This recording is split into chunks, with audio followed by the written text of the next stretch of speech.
There you go, Chad.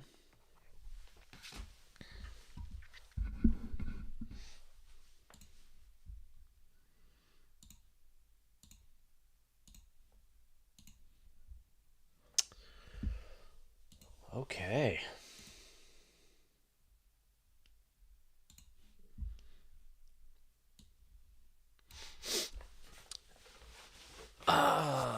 Okay.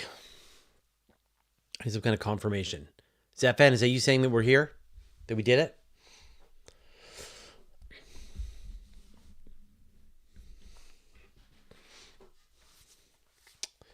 I'm going to assume that everything is fine. Okay. Let's get started.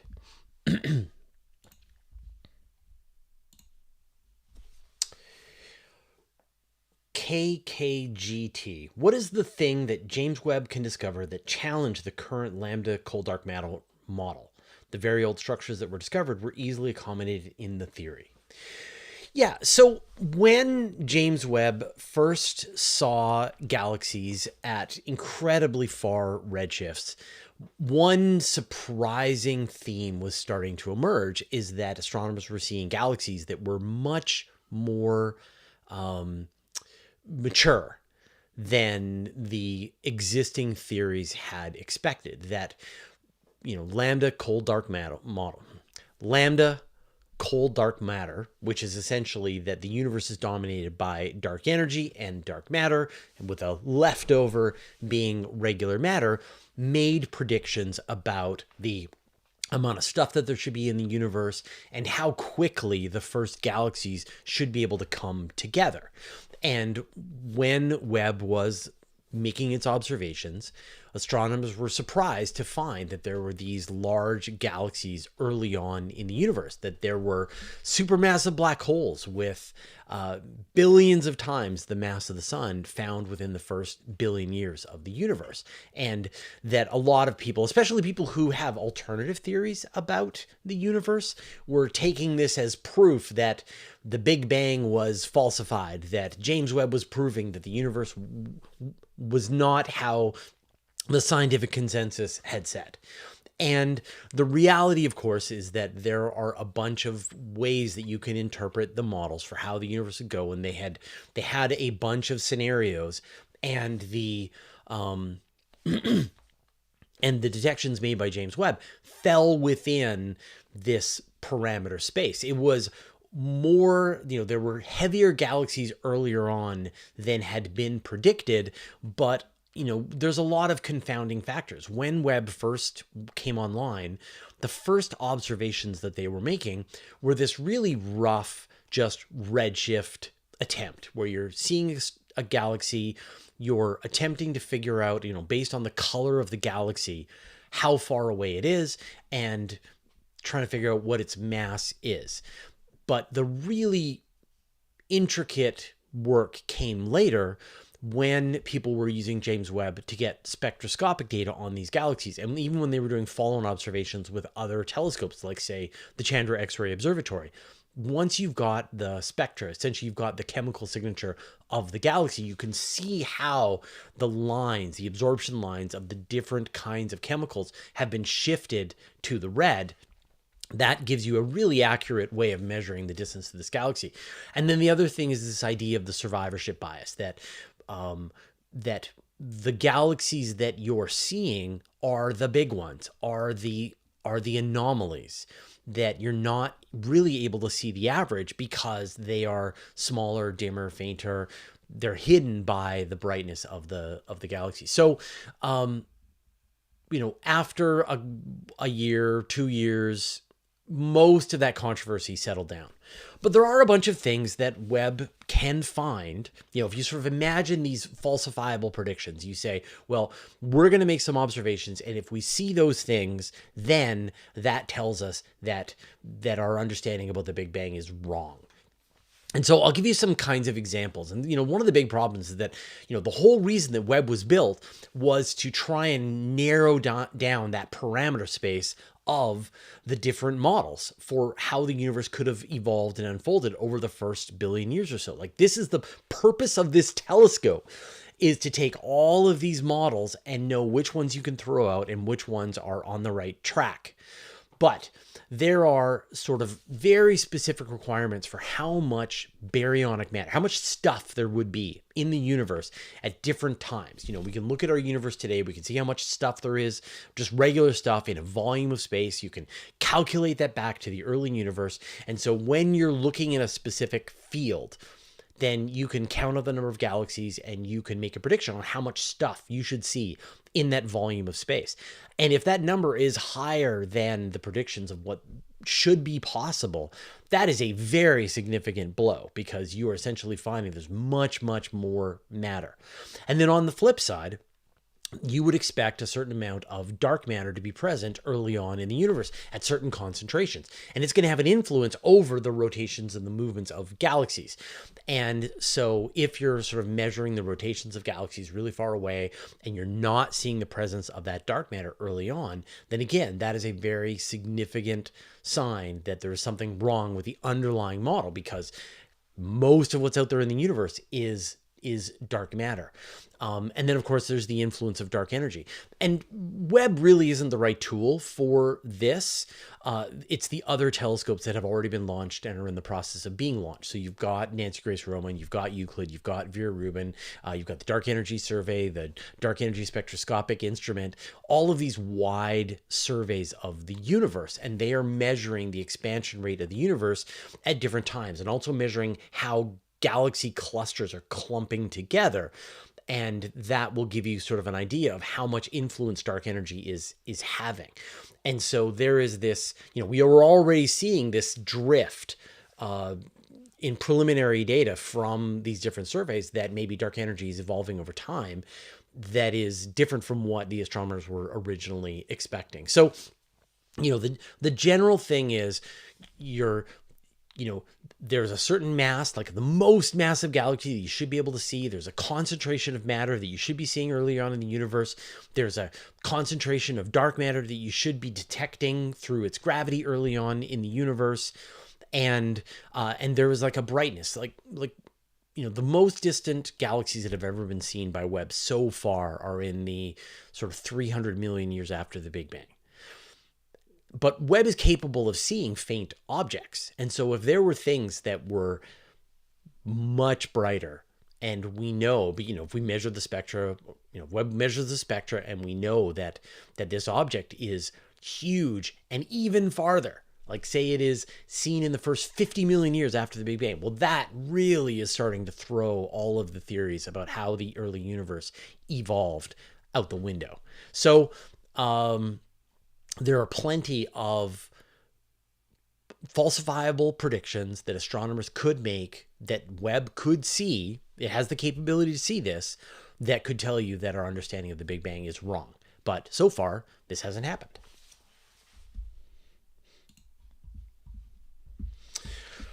Okay. Hey, everybody. Welcome to the live question show. Your questions, my answers, the drill. So go ahead and put any questions that you might have into the YouTube chat that is happening here on the live stream. You don't have to have any special characters or anything. We've moved beyond that. You just have to, if it is a question, make sure there's a question mark in your question, but also our system will detect whether there's a who, what, where, when, why, or how. So those will trigger whether or not this is a question. And then I have a database. I have a listing of all of the questions that have been asked so far during the live stream, and I can refer to that. So a few ground rules, of course. I try to give emphasis to the people who have never had a question answered before. Now, my hope is that you spend your entire week watching, my videos as well as other people's videos, and really good questions come to mind. And then you write them down in some notebook, and then you bring them to the question show, and then you hit me with your zingers. So that's the ideal. But yeah, if you've never had a question, even if you've never asked your question before, please ask your question. Be brave. It's cool. And as you can see, there are no stupid questions. So I tackle them all with sincerity, in the spirit that it is given. The next thing is, of course, I am a journalist, not a scientist. So I cannot give you any sort of general opinion on some scientific theory. I can merely communicate the scientific consensus. And then the last thing is, there's going to be lots of reasons why I can't answer your question. I might not know the answer. I might not have the time to do the math. Or it might just be that we've had that question so many times and I'm just trying to skip it. So yeah, there you go. All right, let's get into the questions. Joey Hoser, you ever play Stellaris? Absolutely. So Stellaris is a video game by Paradox, and they make a lot of... There's a description that I saw that I really like, where you essentially click on the faces of German generals, Prussian generals from 1800s until you lose the game. That's how the games are played. And they've got a bunch of games, but the one that I've played is called Europa Universalis, which is this sort of global conquest game, and I really like it. And they made a space game, a 4X. It's a, oh man, I always forget what the X's are. Explore, exploit, expand, exterminate, maybe? And so you are part of a galactic empire. You start in your one star, and then you find other stars, and you send colony ships and build fleets, and then you eventually run into the other aliens in the galaxy, and you may have friendly relations with them and turn them into close allies, or even you may become their patron, or they're the Borg and you just have to fight them. And then there are these sort of catastrophes that can happen early on and then in the middle of the game, and there's some late game existential things where the Reapers show up and are trying to cleanse the entire galaxy, and hopefully you can fight back against them. The game is great. It is... they've gone through a bunch of revisions and sort of made the game both a lot simpler, but also added a lot of additional sort of richness to the game. Lots of really cool, you can build megastructures and wormholes and all kinds of stuff. My main complaint with Paradox games is that they release a ton of expansions, and they hit you for every single one of the expansions. And so you might buy the original game on Steam on sale. You only pay $10 for it, and you think, this is great, I got this amazing space game for $10. And then out comes the Insectoids expansion and the robotics expansion and the megastructures, and so you're constantly adding an additional $10 here and $15 there, and suddenly you've spent $200 on Stellaris. And you don't have to do that. Like, just the base game is a lot of fun. You don't need to go for all of those expansions. They do make the game more fun, but they also make it more complicated. So, but yeah, Stellaris is absolutely in my top 10 list of games. I've probably got about, I'm going to guess 700 or 800 hours in Stellaris, and I've beaten the game at various difficulties. And it's always, every time I'll sort of pick it up and get obsessed about it for a few weeks, and then go, okay, I've had enough Stellaris for a while, and then put it down.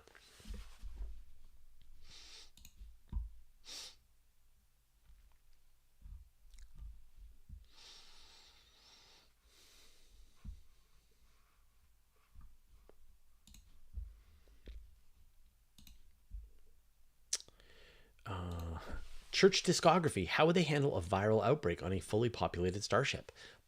What can you do? We're watching the news right now where there's this cruise ship that has an outbreak of the hantavirus, the Argentinian hantavirus, which is a rare type of hantavirus, which is normally spread by rats and mice, that can be spread from human to human. And, it has a very low transmissibility. We don't have to worry at all about the hantavirus. I kind of have to worry about the hantavirus because where I live, we have deer mice. The deer mice can go and set up shop in your shed and poop everywhere, and it's breathing in the particles of their urine that can spread the hantavirus to you. So I'm always very, very careful. Wear a respirator whenever I go into any place where I think there's a lot of deer mice going on. But that's a totally different rabbit hole, deer mouse hole, which is imagine you have the hantavirus or like a norovirus. When you think about those cruise ships where everybody ends up just vomiting and pooping, and they're just like, it's just, you know, they're just vomit and poop throughout the entire ship, and everybody gets sick and it's awful. Imagine that inside Starship where everyone's just going to get sick and they're trapped with everybody's breathing and their fluids, and it is a nightmare. And so, you know, NASA is always very concerned about any potential illness for the crew. And so leading up to a human spaceflight, they will often do sort of a period of time where they're quarantined. So they'll have the crew say goodbye to their family, and then they'll be in a sterile facility for a couple of days leading up to their launch. And so if there is any illness in them, a cold, flu, coronavirus, then that will reveal itself and they'll be able to take precautions. But yeah, if you've got something with a bit of a longer gestation rate that rears its head when they're on Starship on the way to Mars, and you've got 6 to 9 months of everybody being extremely sick, it could doom the mission, because people are too sick. They're having a hard time dealing with all of the medical issues, getting fluids back into everybody. It could be a really big problem. So any crew that's going to go to Mars will probably want to have some kind of long quarantine session waiting out to make sure that nobody has any kind of disease before they are trapped in a tin can with each other for 6 to 9 months.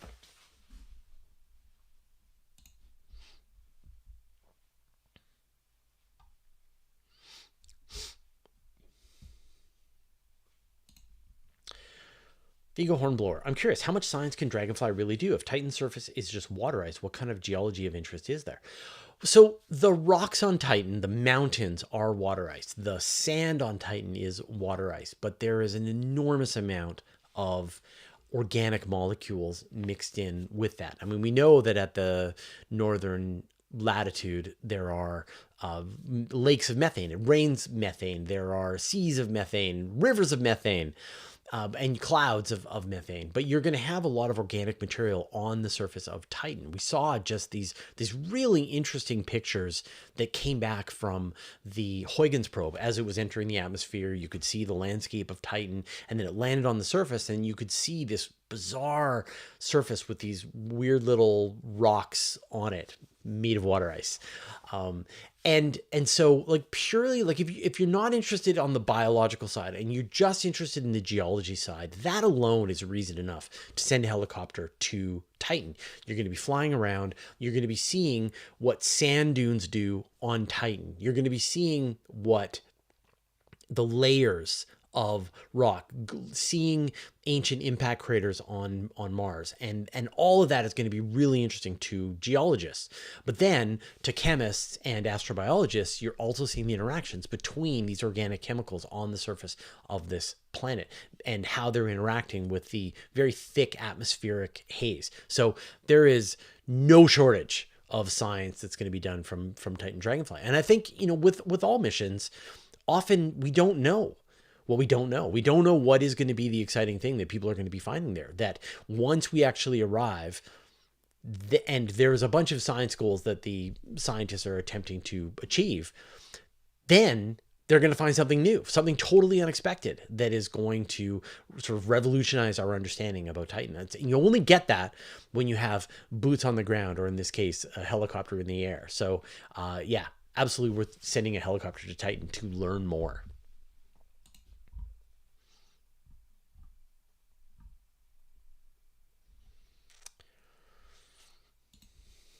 Giovanni, do you think that For All Mankind is going to merge into the Expanse? Only if it becomes more interesting. At this point, For All Mankind has gotten a little boring. This new season has been pretty boring. And I think, isn't this like the last season? Or maybe there's one more season?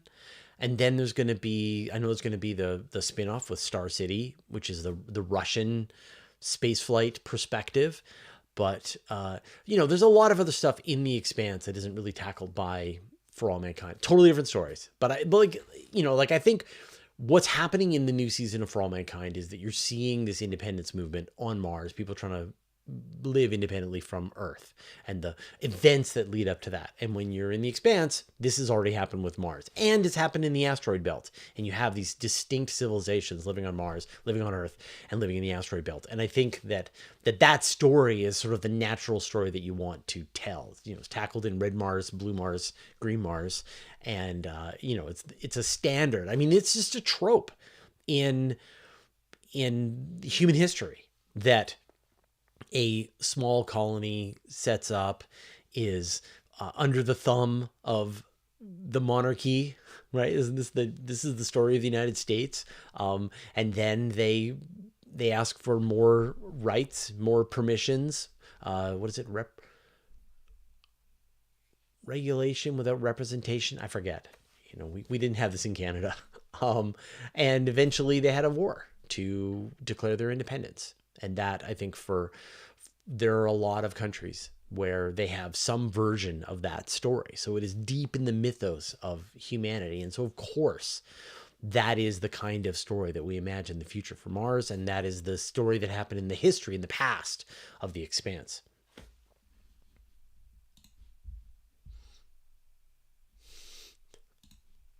Paige Potter, what is the most Florida man event in astronomical history?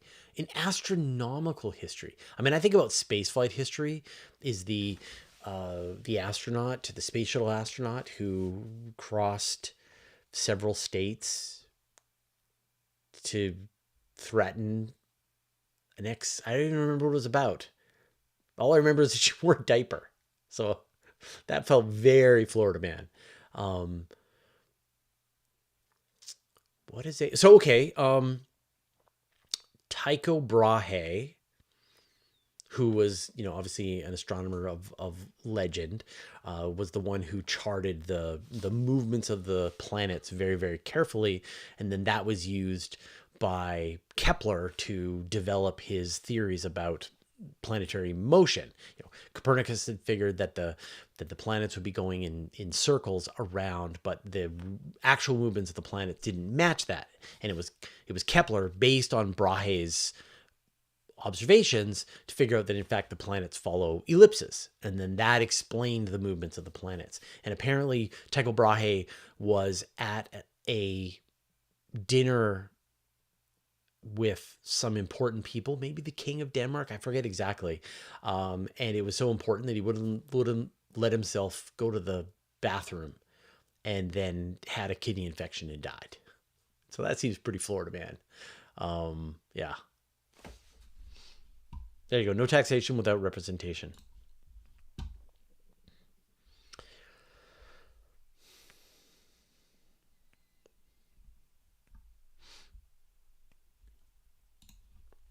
Sus King, why can't Webb just rush through all the closest exoplanets and determine their atmospheres? What is it there that's much more important? They are trying. You know, the question is, how much time do you spend with Webb on an exoplanet? What if you spent all the time? What if you spent weeks and weeks and weeks of James Webb time and you weren't able to determine the atmosphere to the level you were hoping? So what happens is, you know, there's only one great system that Webb is able to observe and give us a really good answer about whether or not they have atmospheres and are like Earth-sized worlds orbiting around red dwarf stars. And so the system that I'm talking about, of course, is the TRAPPIST-1 system. This is where you've got 7 Earth-sized worlds orbiting around a sun. Sorry, this is where you've got 7 Earth-sized worlds orbiting around a red dwarf star. Several of these planets are located in the habitable zone. It is relatively close to us compared to all of the other exoplanets that have similar characteristics. Like, we know of a bunch of red dwarf stars with Earth-sized worlds orbiting around them, but the TRAPPIST-1 system is the one that is the closest and the best. It is the gold standard for being able to do this work. And so most of the time that Webb has been allocated for observing potentially exoplanets' atmospheres on Earth-sized worlds is at the TRAPPIST-1 system. And the work has been really, really difficult, very complicated. And the problem is, and this is something that we've talked about this in Space Bites. I've done interviews about this. The problem is that the star has a lot of variability, that you've got granules and flares and coronal mass ejections and just small amounts of variability. They call this pollution of the signal. And so you're watching the planet pass in front of the star, and you're getting all of this variability and pollution that's coming from the star that makes it really difficult to figure out whether or not there's an atmosphere. And originally, when astronomers were, they sort of had this overly simplistic idea of how hard this was going to be. They were expecting, we're just going to turn James Webb on, look at the TRAPPIST-1 system, we're going to wait for the transits of the different planets. We should detect no atmosphere around the closest one. It'll be like Mercury. We'll detect an atmosphere around the next one. It's going to be kind of like Venus. Then we'll detect a bunch of Earths, and then who knows what comes next. And instead, they didn't get a clear signal about whether or not there's an atmosphere. There's probably not an atmosphere around the first two planets.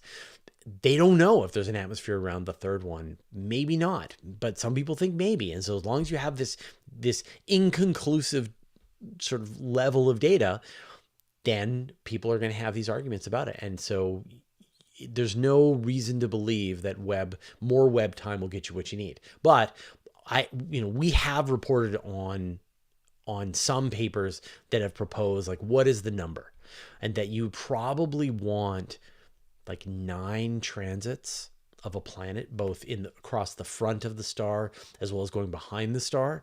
And that's a lot of data. Like, it's a lot of time that you are going to be tying up James Webb to watch all those transits, to steer back, to look at the TRAPPIST-1 system while this transit is happening, gather a lot of data. You have to watch transit after transit after transit to build up this picture, to even detect the presence of the atmosphere.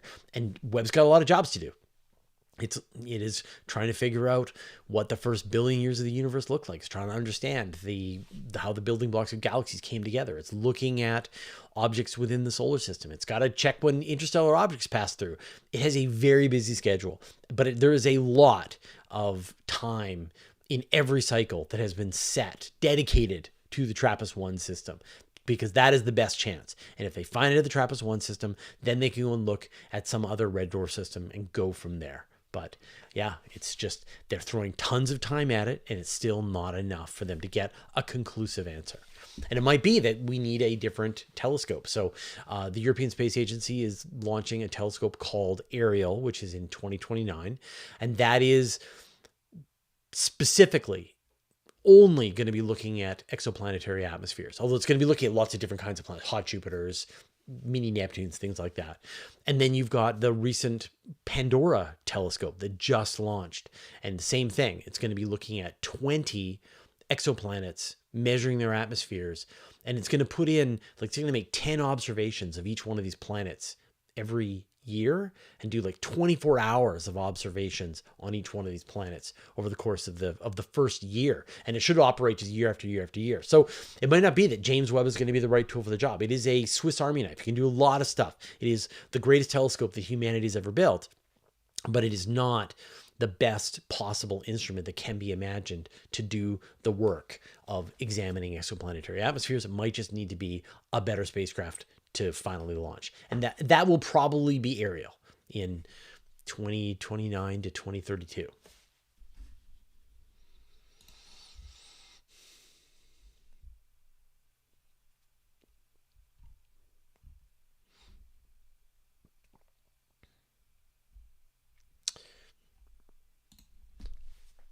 Hooves 1. LIGO upgrades?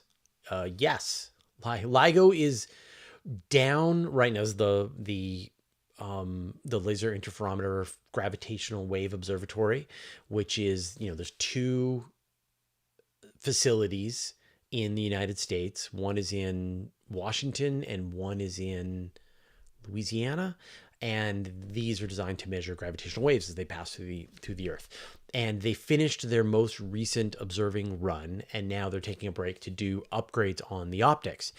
And originally the plan was to keep LIGO offline probably for the better part of a year and a half, while they make all these upgrades and increase the sensitivity and make better mirrors and come up with new techniques for squeezing the light and the quantum information to get even more measurements of gravitational waves. But Vera Rubin came online, And so the plan now is to bring LIGO back operational relatively quickly, within just a couple of months, so that it can then participate in Vera Rubin discoveries, either detect gravitational waves so that then Rubin can do follow-on observations, or vice versa, where Rubin detects some kind of event, and do we see the signal in the LIGO data? And so they're going to probably participate with Rubin into 2027. And then once they've got a baseline for that, they're going to shut the system down and make those upgrades. But I know that there was a recent video about LIGO. Oh, I forget her name. Anyway, there's a journalist who just did a tour of LIGO, and I would love to go to LIGO. That would be great. You know, I'm in British Columbia. Washington is just across the border, and I would love to see LIGO in person. Or CERN. That'd be cool too.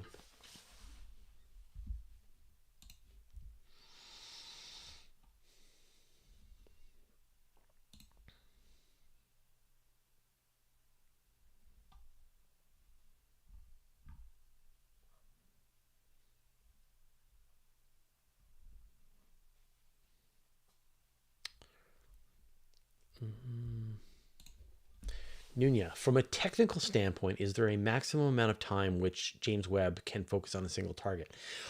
Like, technically, no. You've got the orbital mechanics. So James Webb is orbiting at the Earth, Sun, L2 Lagrange point, and that it has access to the sky, except for the stuff that is blocked by its sun shield. And the, you know, under the sun shield is the Earth, the sun, and the moon. And so it can't look in that general direction, because then it'll be blinded and the temperature will go off and it won't be able to do its job. And so instead you have to wait 6 months for Webb to come all the way around around the sun with the Earth, so that now the other hemisphere of the sky is available to it and can make all those observations. So, but it can hold fast on a target for incredibly long periods of time. It hasn't needed to. The crazy part about Webb is that they've gotten observations that are equivalent to the Hubble Deep Field, which took hundreds of hours of Hubble time. They can do that in a couple of hours with James Webb, and have. And they have done more. I mean, there have been some long observations, some accumulation of observations over the course of, I forget exactly what the longest is, but they've done essentially observations that are much deeper, much more sensitive than the Hubble Deep Field. And we're still waiting for, eventually in a couple of years, all the different survey groups will come together and they'll agree on what will be the James Webb Deep Field. And then they will do the equivalent of Hubble time, hundreds of hours on some spot in the sky, and just go right to the very edge of the observable universe, which would just be amazing. So really, you're limited by the parts of the sky that are available to you with James Webb at the time of the year. But this is kind of the same constraint that any astronomy has to deal with. That, like, right now, I can go outside, and we're just entering the beginning of the summer constellations. Jupiter is just, back in December when I would go outside, Jupiter was just peeking over the mountains in the evening. And now Jupiter is just about to set every night. So I go outside, I can look at Jupiter for an hour, and then it sets. And so you're always limited by which objects are up in your night sky at the time. And that even is the same when you're out in space. One hemisphere is available to you in the sky, and then the other hemisphere is crowded out by the sun, the Earth, and the moon as very bright objects.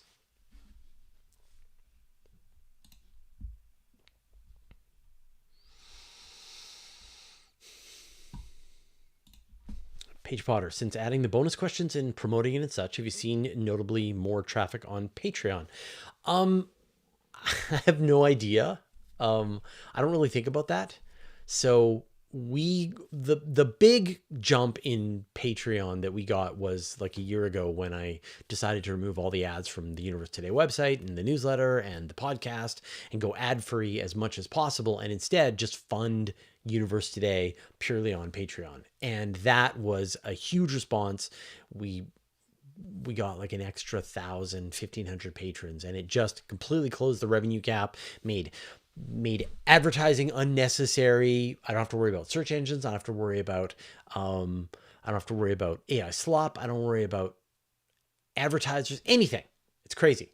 And I've taken it too far, maybe, which is that I just don't even think about how many people, traffic, marketing, any of that.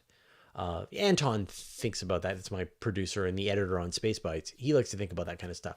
But I have just wiped my mind clean of any thought about how the business is doing. The business is fine. We are covering the costs. I'm able to pay everybody's salaries. We're able to pay for our server expenses. I'm able to take a salary, which I hadn't been doing for a couple of years. I am no longer wondering when I have to start laying off people. Like, everything is great. And I just don't, and is great in this way that is supported by 3,500 individuals. So I don't have to, like, I need all of those individuals to wake up one morning and go, I don't want space news from Universe Today anymore, for me to lose my business, right? So that is very unlikely. When instead I could wake up with a bad email from Google saying we've kicked you out of our advertising program, or I could have a message from YouTube saying you violated our content policies and you're out of YouTube. Well, that would suck. But anyway, there's just no single points of failure anymore, and so I just don't think about it. Like, I literally don't care anymore. I just focus on what stories am I curious about, what things do I want to learn more about, and how can I communicate this stuff better to you? And that's it. That's it. It's great. I love it. Thank you. I really appreciate it.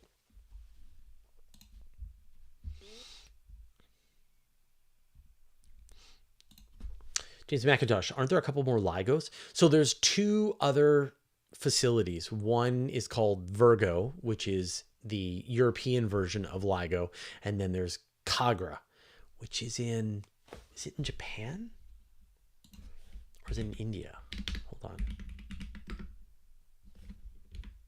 It's Japanese.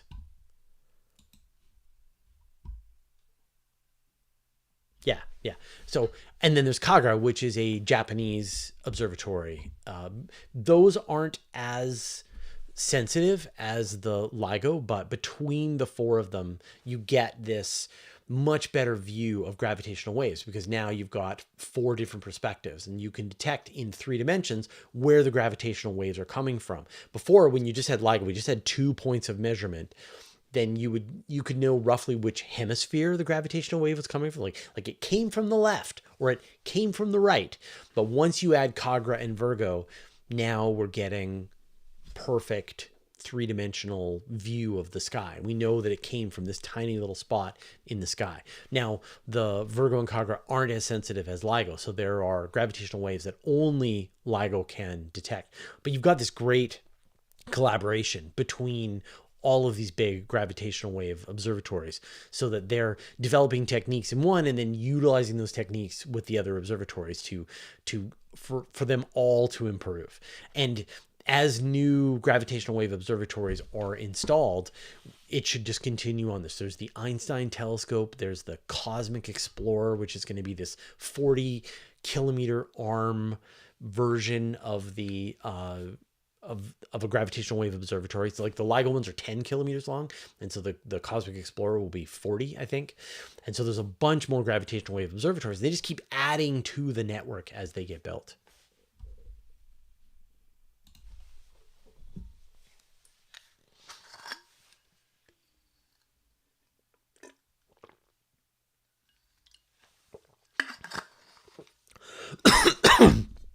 We don't breathe water. I believe is the rule. Oops.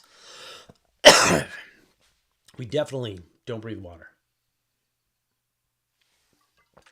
Let me see if I can double down on that. Okay.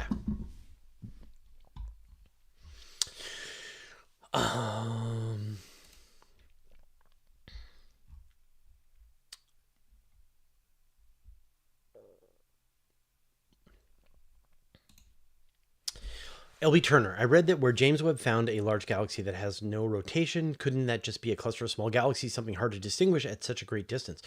I apologize. That story crossed my desk this morning, but I didn't review it yet. So I just threw it into the system for the writers, and so I haven't actually reviewed it. Let me just quickly check. While my breathing tube clears out. No rotation.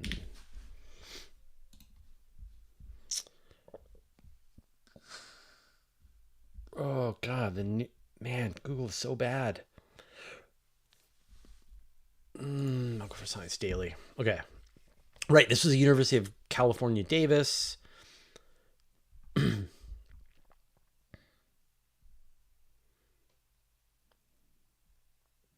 No signs of rotation. And then they slow down over time. Okay, all right.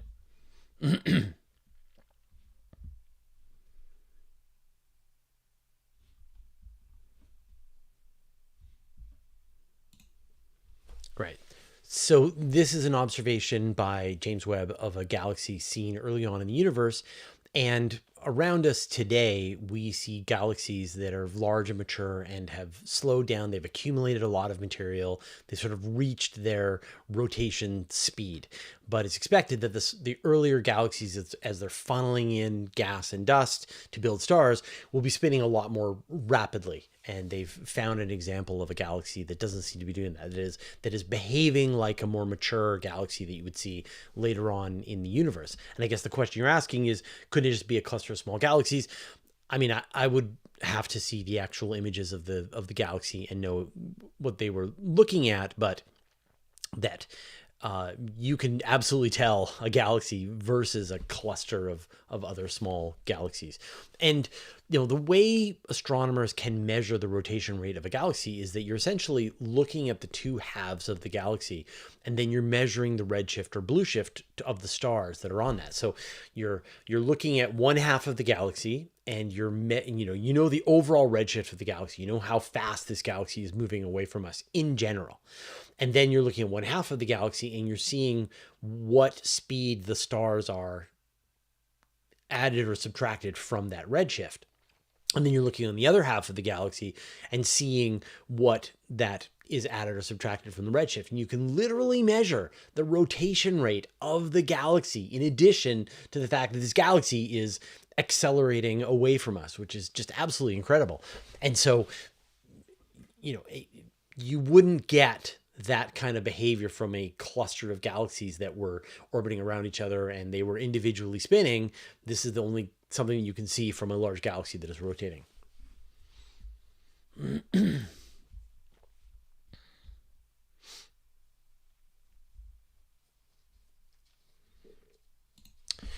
Henry Warren, do you think von Neumann probes are coming soon? I heard about the Blue Alchemist rovers, and that made me think that these probes could be coming soon.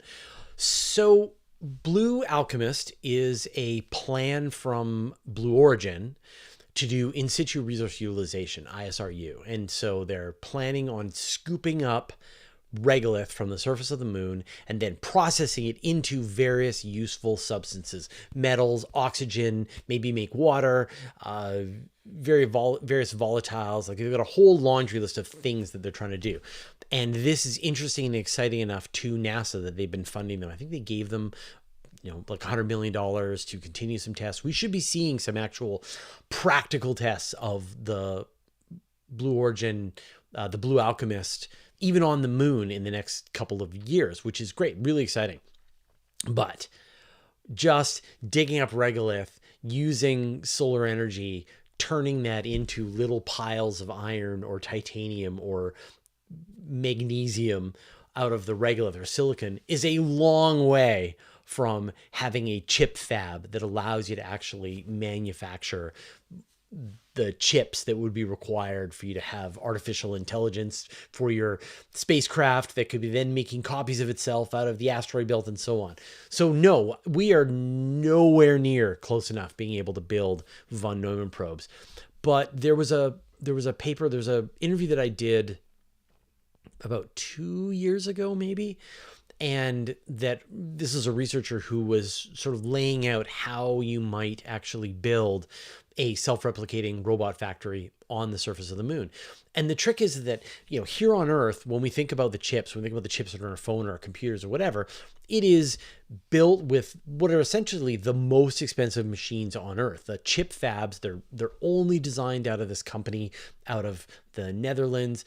Only companies in Taiwan are able to produce them at the 3 nanometers that they make these things at. It's absolutely a feat of modern engineering that you don't realize the wondrousness of your phone, of the chip that's inside your phone. But you can go back generations to much simpler versions of microchips, wiring, transistors, things like that. And you can actually get a certain level of intelligence, of capability. And so this researcher that I had interviewed, he was talking about how a lot of the big stuff is relatively straightforward. You can dig up regolith and you can turn it into solar panels. That we pretty much have we know how to do this. Like, it hasn't been practically done yet, but this is the kind of test that Blue Alchemist will do, is can we build solar panels on the moon, for example? There's a different kind of solar panel technology. There's the silicon carbide, the main kind of, there's the silicon composite. I forget silicon, gallium. So there's the main kind of solar panels that you're familiar with. Those are made with silicon and gallium, I think. That is very complicated. They're essentially kind of like microchips to build. And then there's this other technology called perovskite. And perovskite is much simpler. The problem is that it's very easy to oxidize. That if you built perovskite solar panels in the Earth's atmosphere would wear them down and they would become useless. But when you're on the moon, it doesn't matter. And so you could build these perovskite solar panels on the surface of the moon out of the regolith, and people have come up with methodologies to be able to do that. And so you can sort of start to make your way towards building a copy of your robot factory on the moon. And so the researcher that I was talking to, he was proposing that you build this bus, you build this central, you send up the intelligence, and then it has little worker robots, and they gather material from the surroundings and then start to form the various components that are required. Solar panels, a very rudimentary chip fab, other instruments that you might want. And it's great. There was a couple, like 10 years ago. So I used to work for this offshoot of the X Prize called Hero X. They're still operational, but I don't work with them anymore. And it was a way to sort of let regular people crowdsource challenges. And the challenge that I wanted to come up with is can we build a self-replicating robot? Whoever can build, let's all gather our resources together. Let's come up with a prize, say $100,000. And then whoever can build a robot that can make a copy of itself as well as possible wins the prize. And then every year you just keep running the competition, and they just keep trying to make a robot that makes a better copy of itself. So, and that's how we get to von Neumann probes. So I think in the short term, we are very far away from von Neumann probes. This idea of self-replicating robots that would go out and explore the galaxy. We don't even have the technology to explore the galaxy yet. But this is the kind of thing that I think will be inevitable, that in a couple of 100 years, maybe sooner, we will have mastered 3D manufacturing. We will have mastered the kind of propulsion technologies that might take you to other star systems. We will be able to build a robot that can build a copy of itself from square one. I mean, that's what bacteria does. Right? We see life doing this. We must be able to figure out a way to do it ourselves.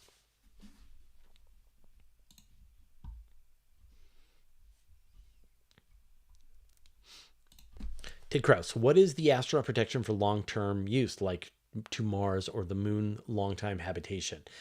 So there is no protection for astronauts on a long duration space flight. If you're going to send astronauts to the moon, you check the weather. You try to go to the moon at a time when there isn't a lot of activity on the sun, which, we're still just in a little bit past solar maximum. So the Artemis 2 mission's a little dicey, but it was fine. Once you're at the moon, then you put your base in a place where you are protected from space radiation. You can either just like go into a lava tube, you can dig underground, cover your inflatable base with a meter of regolith, and that'll protect you from all of the radiation in space. And then astronauts will just have to spend their time, as much of their time as possible, protected by this radiation shield, this dirt on top of your spaceship. But if you're going to go to Mars, then it's a big problem, because you're always trying to balance the weight of your spacecraft. The lighter your spacecraft, the less propellant that's required to get you to your destination.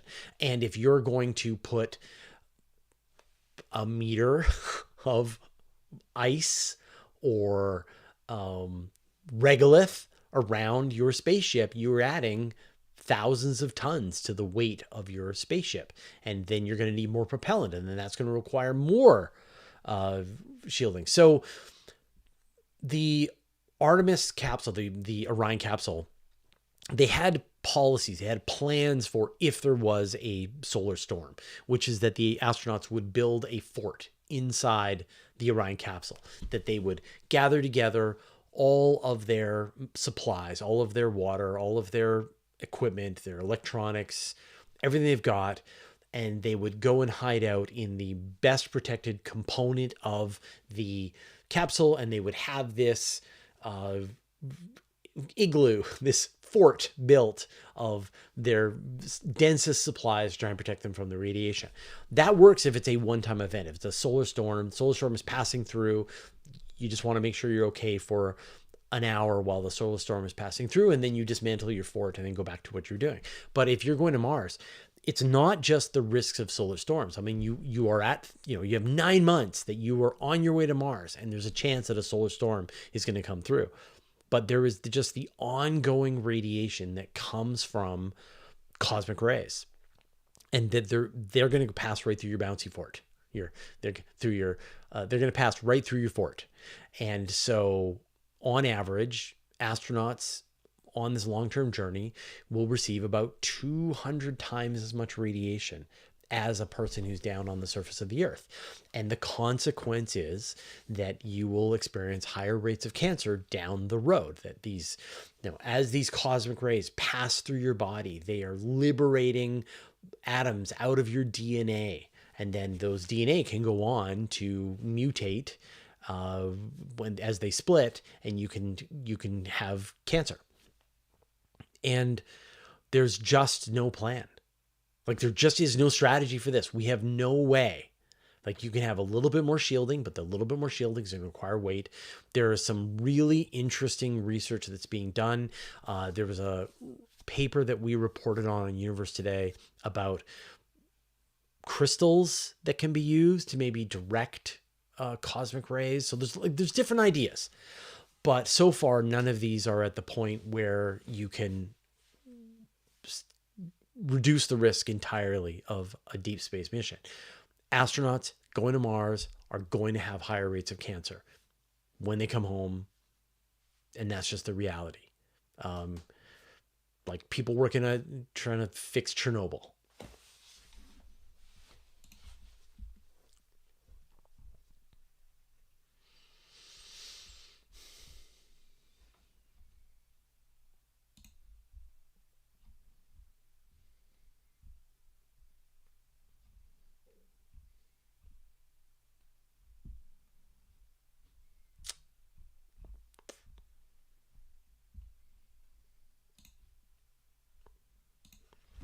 Tim Volidars, is there an up and down in space? No. Space has no concept. There is no absolute version of up or down. Everything is relative. So, we experience this on the Earth, and it's kind of mind-blowing, right? That you're standing on the surface of the Earth. I live at the 50th parallel in Canada. So I'm not standing on the top of the North Pole. I'm standing at a 50-degree angle from the equator. So I'm standing diagonally, right? And yet, for me, my experience is that the ground is pulling me directly down. The sky is directly above me. And a person who is living in Australia is experiencing precisely the same thing.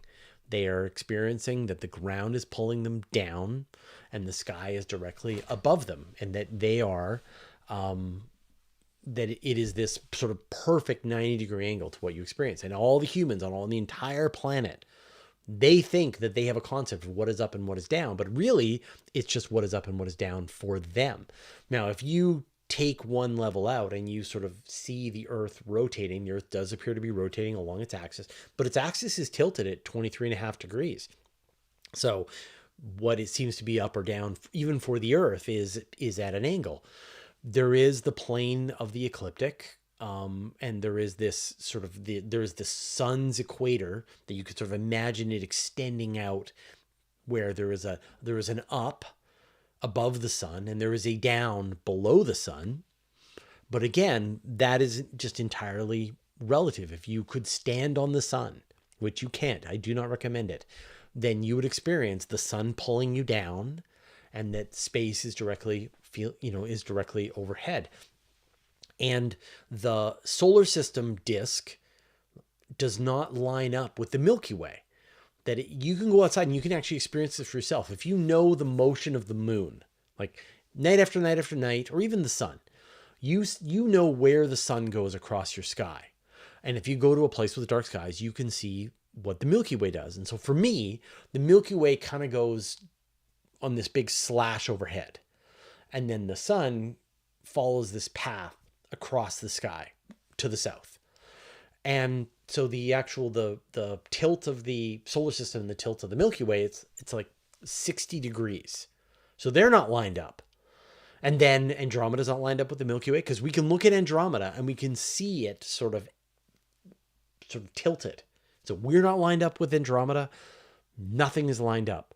Everything is just randomly oriented in the universe, and there is no up and down.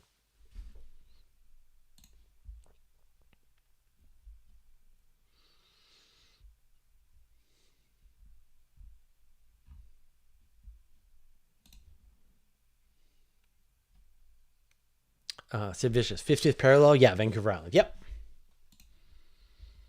There's a 50th parallel marker a little to the north of me. I can go and actually stand on the 50th parallel.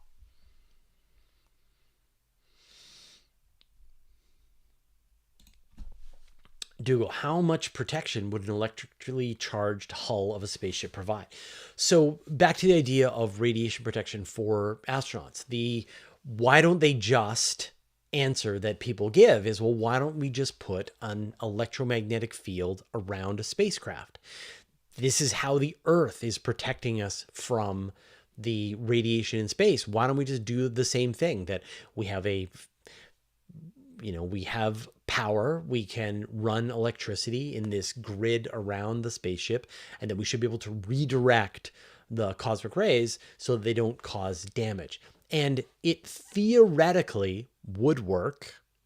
The problem is that the amount of energy that's required, the infrastructure required to generate a magnetic field that is strong enough to deflect cosmic rays would weigh more than just having hull plating, than just having millimeters, centimeters of steel around your spaceship. That in the end, just raw mass is the cheapest and the most mass efficient way to go about it. Now, there have been a ton of it. Like, people have been trying to crack this problem since the 1950s. Like, as soon as they figured out the danger of the Van Allen belts, as soon as they figured out the dangers of cosmic rays, people said, why don't they just use a magnetic field? And there is just, like, if you do a search for an artificial magnetosphere through the literature, you will find papers back into the 60s, 70s, 80s. People have built prototypes. NASA's NIAC grant NASA has awarded NIAC grants for artificial magnetospheres. I have interviewed several scientists working on artificial magnetospheres. I have reviewed papers. We have reported a ton on this. And the European Space Agency recently did a big study on it. And again, like I said, NASA has done studies on this. The answer always comes back: we just don't have the technology to do this. It is just not efficient. And you've got all of the risks and the dangers of you relying on some kind of electromagnetic gizmo to protect you from space radiation, when you don't have to worry that much if you're just surrounded by, say, your water that you're going to drink with anyway. You know, if you just run all of the water inside your starship, your gray water, your black water, your drinkable water, you run it in this region around where the crew is going to be, you're going to be able to get some protection from that. 1 meter of water protects you entirely from radiation. So I wouldn't be surprised. So people have thought about, well, could you make a really small magnetic toroid that the crew could sleep inside, and then you would have the amount of time that you spend. You know, because the magnetic field falls under this inverse square law, that the larger the magnetic field that you're trying to generate, the more energy that you have to try and generate. Well, if you can generate a very small magnetic field, maybe one that is just big enough to hold a human being, then maybe you can protect a person from space radiation. But as soon as you come out of that, your little cylinder of your magnetic field, then you're back to square one and you're not safe from the radiation. So this is a big problem. Nobody has a solution, and every idea that you can think of there is a paper that explains why that idea didn't work, unfortunately. And it would be great. And I think, you know, the solution is probably some kind of Aldrin cycler, where we build a battleship, right? We build a very big spaceship that has the proper amounts of insulation from space, that you do have a crew component that is surrounded by a sphere of water that's a meter thick, and you're constantly replenishing this water, and you're having to maintain the velocity of your spaceship, and you're always bringing more material to the spaceship. And that's how, you know, it's something that the astronauts can be inside and can be protected from the radiation. And then when you get to Mars, then you enter the atmosphere, you land on the surface of the planet, and then you immediately dig a hole. You do not want to be out there on the surface of Mars. Like I was just watching For All Mankind, and they have these little habitats, these little, I don't know, they look like little hexagonal huts, cabins. Anyone out there for years and years just gonna be bathed in radiation. Like, cancer rates are going to skyrocket. They have greenhouses with corn growing inside. Well, people have done studies and found that, in fact, you can't grow plants in a greenhouse on Mars, that the radiation is going to kill your plants. You've got to build your greenhouse underground, and then you light it with LED lighting, similar to what they have to do in Antarctica, right? So the reality of what it's going to be like to live on Mars is going to be very different than what it's going to be, than what we hope, what science fiction has told us, because there are just these immutable laws, all of this radiation out there that we just can't avoid.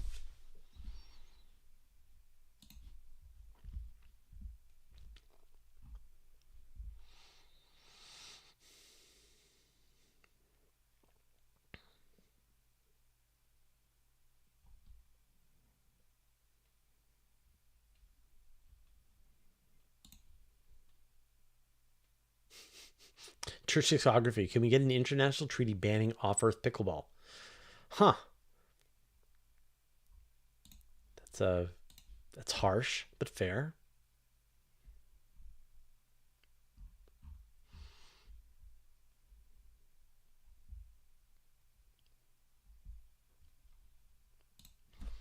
Hal MG. Do we have a spacecraft in deep space watching the Earth as it transits in front of the sun so we can learn how to remove the noise when checking exoplanet atmospheres?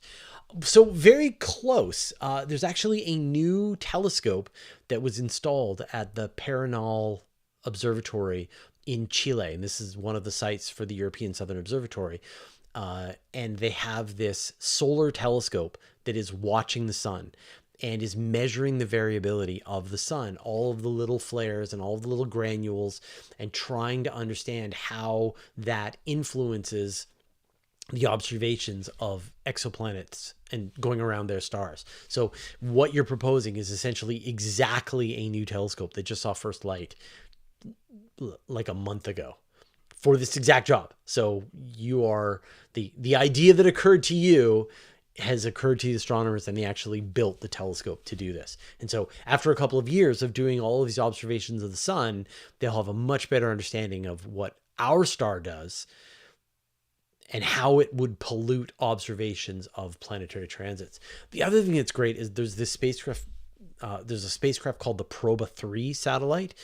And this is by the European Space Agency, and it produces artificial eclipses. So you've got this satellite, and then you've got this occulter that they fly in formation. And then the occulter goes in front of the sun and perfectly blocks it. Much better than when the moon blocks the sun during an eclipse. Like, there's no mountains on the side of this occulter. And so it perfectly blocks the sun. And then astronomers can view the corona around the sun.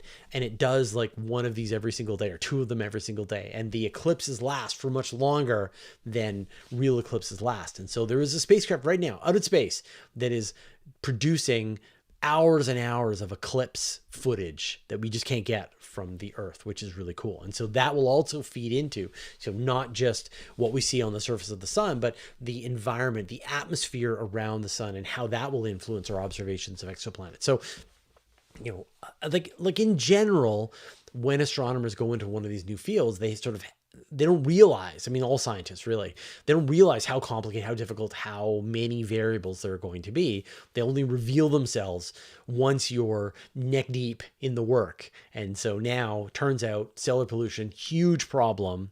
And now they're coming up with the solutions. Observations of the sun, it's called the POET instrument. Observations of the corona with the Proba 3 satellite, trying to tease out what is the influence of the star compared to what you would be seeing with the exoplanet atmospheres. It's great. CeeLo 87, have you ever played Hard Space Shipbreaker, Spaceship Salvage Sim? No, I have not played that.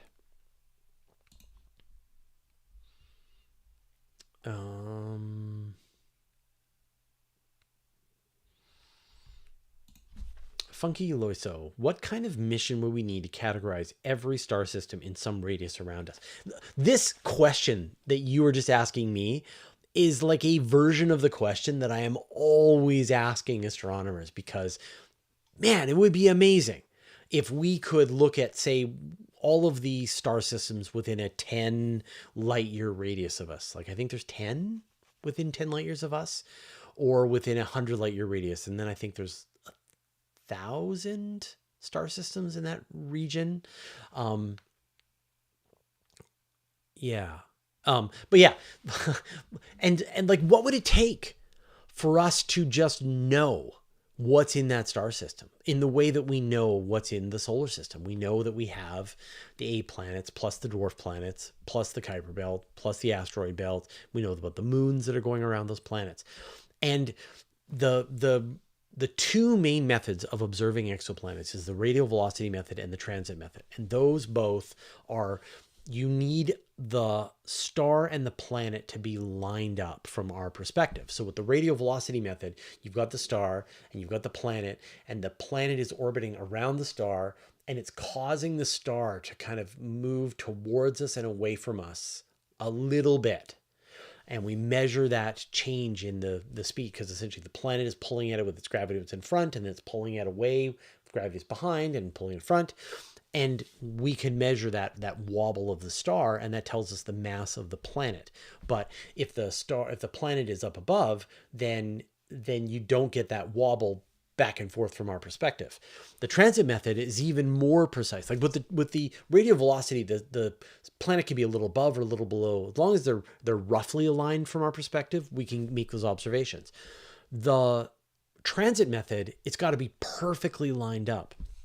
So the planet is moving exactly in front of the star and blocking it. And that does not happen very often. Like less than 1% of the stars in our vicinity are going to have a planet that is perfectly lined up from our perspective. So we're not going to get, I think, we happen to get the Proxima Centauri planets, the closest star system to us, they're actually lined up. But there are other methodologies that will do the trick. So one is called astrometry, and this is what the Gaia is. This is why I'm excited about the Gaia mission all the time. Is that astrometry, you are looking at the wobble. Essentially, the star is going to make this little spiral in the sky as the planet is orbiting around it, pulling at it with its gravity. And you measure the size of the spiral, and that tells you the mass of the planet. And if it's making a weird spiral, then maybe, sometimes it's going a little far to one side and less to the other side. Then maybe it's got two planets that are going around it. But the way that it's really going to take is the direct observation method. And this is where you just block the light of the star and you reveal the fainter planets that are around it. Like, if there was no star at Alpha Centauri, like there are two stars at Alpha Centauri, and both those stars suddenly were replaced with black holes, or actually that wouldn't really work. Essentially, if you can block the light from the star so that you're able to see the reflected starlight from the planets, then we would see them. That our telescopes are powerful enough to be able to see the reflected light off of the planets that are orbiting around Alpha Centauri, stars out to hundreds of light years away from us. The problem is the light from the star is overwhelming. You can't see the faint reflected light of the planet because the star is so bright. And it's a factor of 10 billion to 1. So the star is 10 billion times brighter than the planet, and you have to block the light from the star to be able to reveal the fainter planets that are orbiting around it. And so this uses a technology called a coronagraph. And I was talking about the Proba 3 satellite in a previous question, but there's one on James Webb and there's one on other telescopes. And you're essentially blocking the light of the star to reveal just the planets that are around it.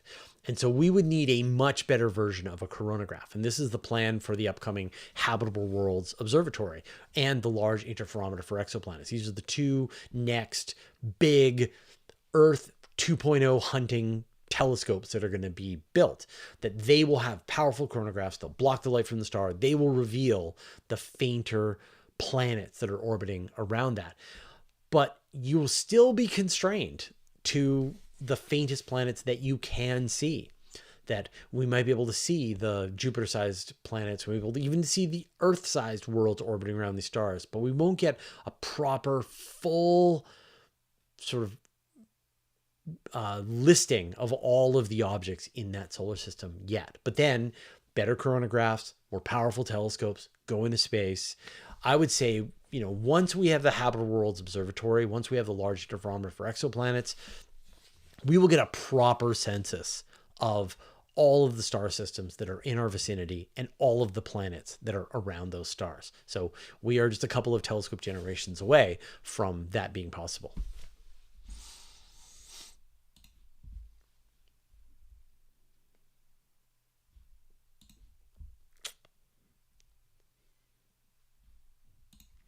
Pokryota, we discussed Rubin and all the alerts being generated, but I haven't seen a lot of specific discoveries. Have there been any? And if so, what are they? Yeah, there haven't been a lot of announced discoveries yet, but that's just because astronomers work very slowly, that they are getting the alerts for the kinds of objects that they're interested in, and then they are booking time on telescopes. They're doing follow-on observations, and then they are gathering other data from other instruments. Then they're writing up their papers, they're getting it peer reviewed. And so it's still fairly early. There was like this rush of interesting discoveries made when Rubin just came online, when they were doing some of their engineering first light work. We got these, like all those new asteroids that were discovered. And there was some asteroids that were rotating much more quickly than asteroids should. And that meant that they're probably solid, like chunks of metal or solid chunks of rock. That was really interesting. But yeah, I haven't heard a lot of news coming out of Rubin yet. But it just feels like it's the calm before the storm, that astronomers have only been able to work with the data from this telescope for a couple of months now. They're still learning how to do it. They, typically a science paper will take an astronomer like the better part of a year to produce. When astronomers do observations with James Webb, they have a year of embargoed information. So they do their observations, they get access to the data, they get to sit on the data for a year to get their paper together before they do their announcement. So I would expect that we'll really start to see the flush of papers coming out towards the end of 2026. So stay tuned.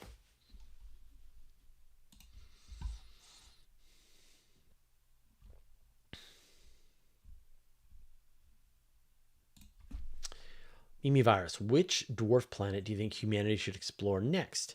It's kind of interesting that we have explored Ceres and we have explored Pluto. So, like, what's next? Haumea, Makemake, Quaoar, probably Eris, I would say, would be the next most interesting dwarf planet for us to send a mission to. And I'm sure if I talked to the folks from the New Horizons team, they would agree and would love to send a mission to some other object in the Kuiper Belt. Eris is different than Pluto, but it also has a large moon. It has a much higher inclination on its orbit. It's roughly the size of Pluto and yet formed farther out in the solar system. So there's a lot of really interesting questions that you could answer about that. So I would, if I had to pick, it would probably be Eris. But then, like, Haumea is this, is it? Yeah, Haumea has this sort of weird football-like appearance. Yeah, they're all interesting. All of them.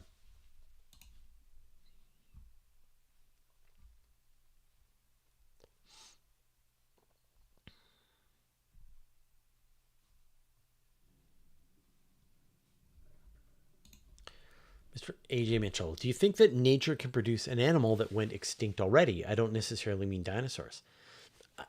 I don't understand the question exactly. I mean, 99% of all of the species that nature has ever produced has gone extinct. That the dinosaurs are just one example, but there are plenty.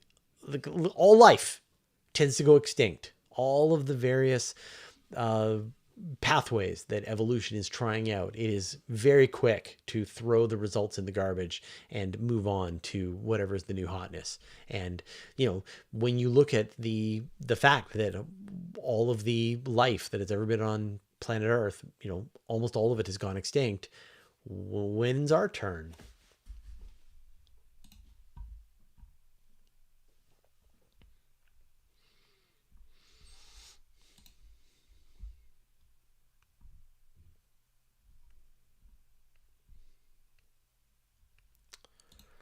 Dougal, did you watch any of the released UFO files? No, I did not.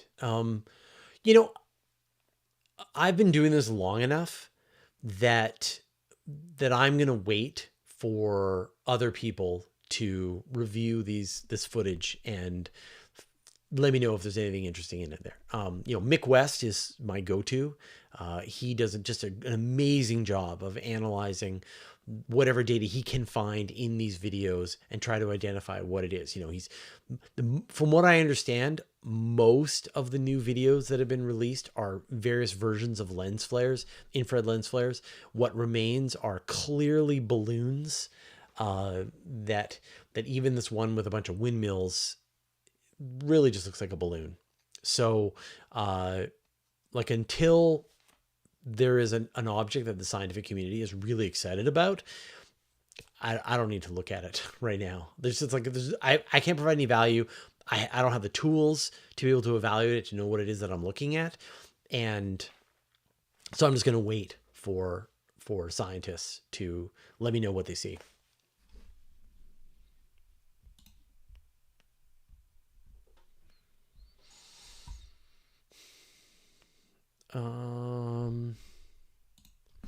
Kagmar, can you describe the optical sonic boom when a particle moves through matter at the speed of light?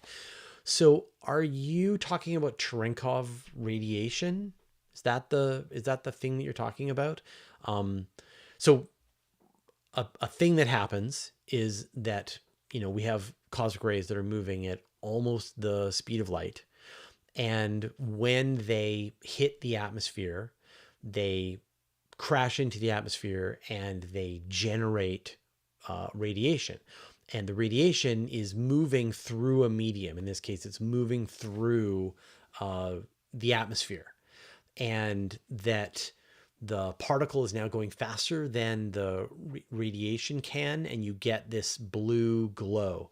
And you can see this in nuclear reactors, that you see this blue glow in the reactors because you're getting this radiation, this shifting to the blue as it's attempting to make its way through the medium.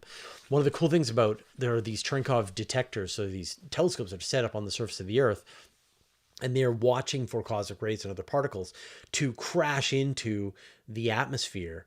Now, normally these particles would just be completely destroyed. They'd be broken up as they hit the atmosphere, but they strike particles in the atmosphere and they break up and they send this cascade of particles that are then going down in this kind of cone underneath where the cosmic ray hit the atmosphere.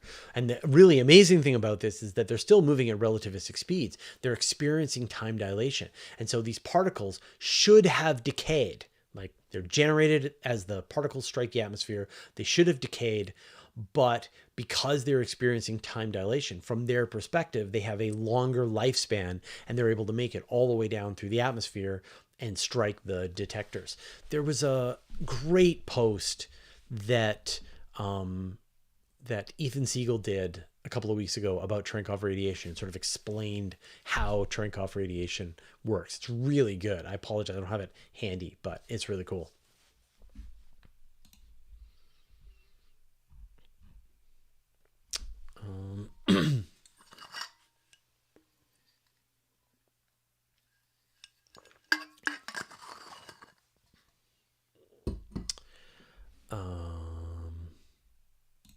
William Hallman, what is your take on the UFO UAP disclosure coming out soon? Look, I'm really kind of baffled that people aren't getting numb to this yet. That we've seen an inquiry by the Department of Defense or the Department of War. We've seen an inquiry from NASA led by an astronaut. I think Scott Kelly was the leader of the investigation into UAPs. We have seen Congress has written laws that it's illegal to hide information. We've seen the president say that information is being released. We've seen testimony after testimony. We've heard eyewitness testimonies from people for decades, that nothing can be, that any scientist can actually get their teeth into it. There's no there. None of it rises to the point where a scientist can even study it. That all you can go is, I don't know what that is, right? You see this white dot moving through this field of windmills, and you say, I don't know what that is. That's the beginning and the end of your analysis of that thing.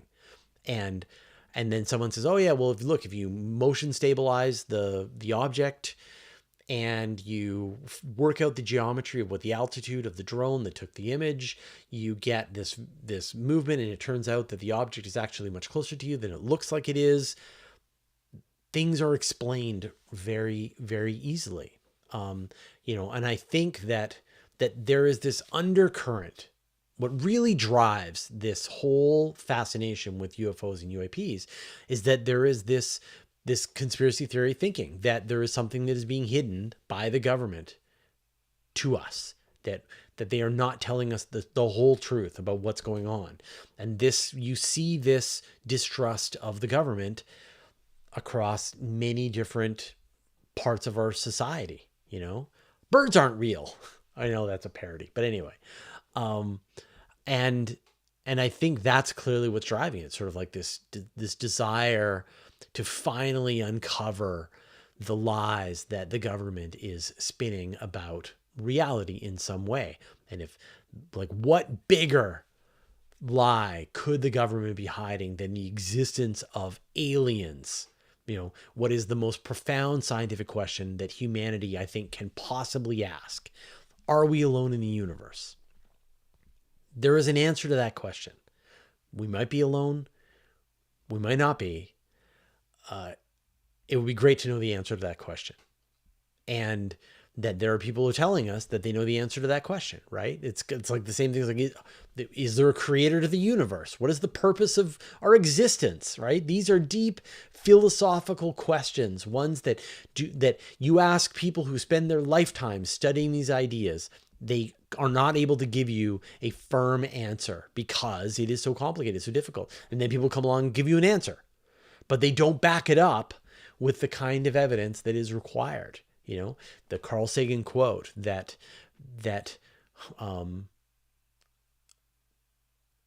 what is it? Incredible claims, extraordinary claims require extraordinary evidence. If you're going to make the extraordinary claim that the Earth is being visited by alien spaceships, then you have to provide the extraordinary evidence of alien spaceships. And that is not being provided.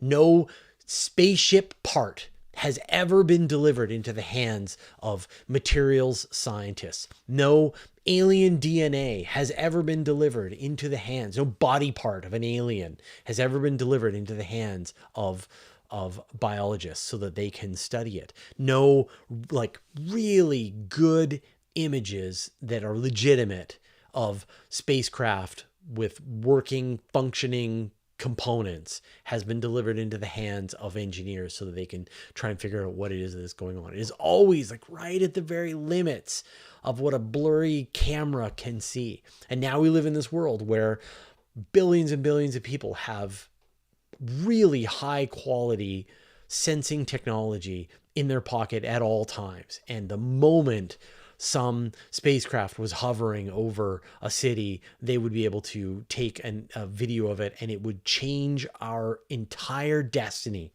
of human civilization. And yet it is not. So, you know, I want there to be aliens more than anybody, more than you, whoever you are. I don't care who you are. I want there to be aliens more than you do. But I also know that I want to know the real answer, not the we kind of know what it is, therefore aliens. I'm not saying it's aliens, but it's aliens. I want to know the truth, the real truth, whichever way it breaks. And so back to Carl Sagan, extraordinary claims require extraordinary evidence. We need the extraordinary evidence. And so far, none of that has been provided.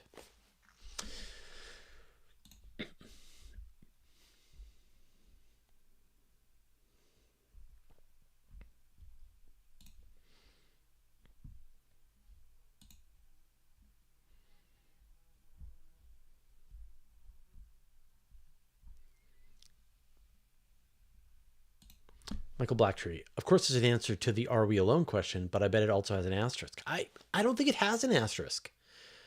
Right? Like, I think either there is some other life form out there in the universe, somewhere on some planet, hundreds of light years away, and it could just be whatever is an alien version of bacteria, or an alien civilization. And it could be hundreds of light years away. It could be millions of light years away. It could be billions of light years away. One possibility is that it exists. And then the other possibility is that it doesn't. That you could go to every single world, every single moon, every single place in the entire observable universe and not run across another biological life form. That is another possibility. And one of those things is true. And we don't know which one it is. And so we're trying to figure it out, trying to gather extraordinary evidence. And we don't know the answer yet. We live, you and the people watching this right now, we live in a time where we don't know the answer to this question. And future civilizations, or I guess the future AIs, after they've destroyed all of humanity, will look at this video as they grind it into their future large language models.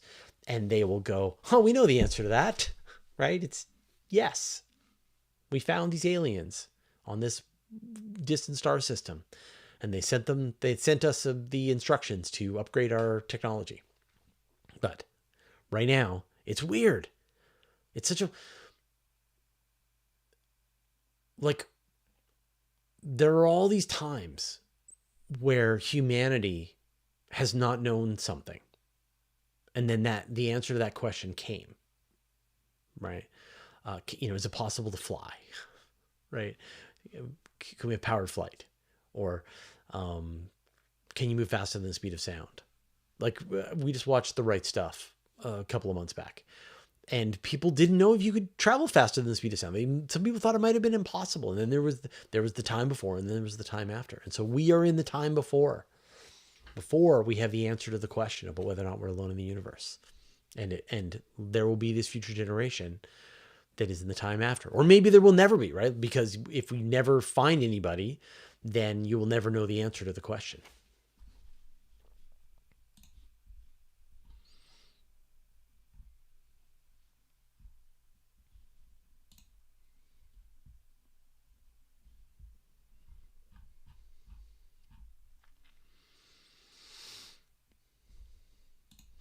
Paige Potter, if humanity vanished tomorrow, what evidence of us would survive the longest in space?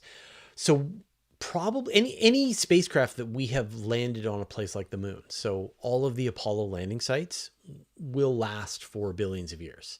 And, it's kind of like our monolith, right? Like, if we built a monolith, we put it on the moon, future, when the octopuses rise up and build spaceships, they'll go to the moon and they'll see the Apollo landing sites.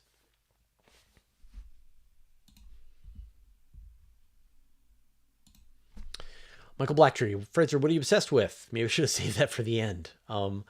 Yeah, I mean, I did a big, long explanation about the what I'm obsessed with question in the Patrons question show this month, which I need to release that today. And like, the purpose of that question is to get a sense of what the researchers are thinking about now. I want a sneak preview into the science paper because I'm always excited about what is at the bleeding edge. And so I want to know what the scientists, what the researchers are excited about now, not what they've been working on for the last 6 months, or they gathered their data a year ago and they've been working on the paper for the last 6 months and they finally got their paper put together. I want to know what's still kind of rattling around in their head, because those ideas can be really exciting. They can be very unorthodox, which is pretty cool. And so that's why I asked the question. My obsessions, you generally experience my obsessions in the kinds of interviews that I'm doing on Universe Today.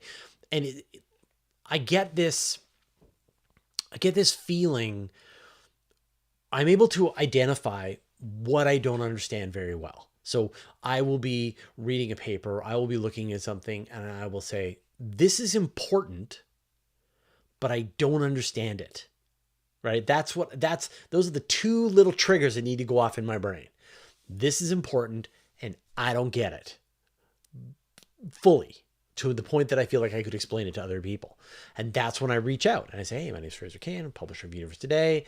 I read your new paper about the difficulty in exoplanetary transits through stellar contamination, and I was wondering if you'd be interested in coming onto my YouTube channel and answering a bunch of questions about it.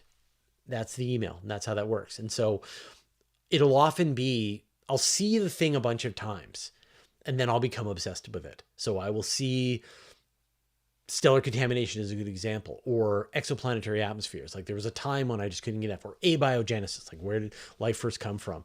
Or, like, I would say right now, a thing that I'm really interested in is the generation of complex organic chemicals in space. So, that we're finding that amino acids can just form naturally in space, in giant clouds of gas and dust, and that can then be fed into newly forming star systems. How? What is the chemistry? How can this work? And can this stuff survive to be able to be deposited on a planet? Can we have a planet form where the soup of organic molecules and amino acids and hydrocarbons and alcohols, all of this stuff was ready to go for the planet? It makes the idea of where did life come from even more complicated, pushes it one step earlier, and makes it even more puzzling why Earth seems to be the only place that we can see with life on it. So that's a thing that I'm kind of obsessed with right now. And then the other thing that I'm obsessed with is, I don't know what happened to the NASA NIAC Awards. Normally you get them in the spring and they just haven't shown up. And so I have been kind of constructing my own NASA NIAC, my own NIAC, so my own advanced concepts. I've been noticing interesting papers where people are proposing really cool ideas. There was a paper, so, we reported on Starshot, how the Breakthrough Starshot Foundation didn't fund all of the engineering teams that were working on the technologies. They were supposed to set aside $100 million for technology for Starshot. It ended up that they only gave a couple of million, and then, I don't know, the billionaire behind this got distracted and worked on something else. Breakthrough Listen is still getting funded, but why didn't Breakthrough Starshot? It really captured people's imagination. And it really led to a bunch of researchers building actual hardware to try and account for this. And so there's a lot of the bits and pieces of the technology of Breakthrough Starshot are still getting developed. There was a paper that came out talking about how you could make the laser sail and what you could make that stuff out of. There was a paper that came out talking about the laser. There was a paper that came out that talked about the communication system and how you would send a large fleet of probes that could go through the Proxima Centauri system, and how you could send information back as this sort of giant swarm of spacecraft. There was another one that talked about the chips that you might want to, how small could you make miniaturize the chips that would go on that. And so I sort of imagine how you could like do a series of interviews or even do a video where you built a Breakthrough Starshot probe with all of the latest science that would sort of come together for that interstellar probe. Here's the people working on the laser sail. Here's the people working on the laser. Here's the people working on the chips. Here's the people working on the communication systems. Here's the people working on the trajectory planning. That would be kind of cool, right? There's a paper that I read just like 3 days ago, and I got totally obsessed with it, talking about the timeline of missions that are coming up that are going to help us find Earth 2.0. That, like, Kepler was supposed to be the spacecraft that was going to find us another Earth, that it was going to stare at the spot in the sky for years and years and years, and it would pick out the Earth-sized world transiting in front of a sun-like star, and suddenly within the habitable zone, and suddenly we would have found another Earth. But Kepler's reaction wheels died, and so it had to change its system. It was finding planets orbiting around red dwarf stars, but it wasn't able to fulfill on its original plan. And it was followed up by TESS, but TESS isn't really equipped to be able to find another Earth. James Webb could theoretically observe another Earth, but it really isn't designed to find it. You've got these ground-based telescopes that are coming out. You've got the Plato telescope, and I've done an interview with people behind that. You've got the Ariel, you've got the Pandora, but we're really not going to have the ability to find another Earth until the Habitable Worlds Observatory, or the Large Interferometer for Exoplanets, is launched. And so it's kind of like what was lost, that Kepler's loss, and yeah, it did shift and it still did some incredible science, but all of our hopes and dreams were packed into that one spacecraft. And then we lost it. And what is the plan to recover that? The Chinese are building a telescope called Earth 2.0, I think, or Earth Finder or something like that. So all these telescopes are coming online, but none of them are going to have that original. Like, it almost feels to me like the right move is just build Kepler again. Build 5 Keplers and just launch them. But, I'm not in charge. So that is interesting to me, is like, after the loss of Kepler, what is the plan for us to find another Earth? Yeah. So I think that's a thing that I'm kind of obsessed with right now.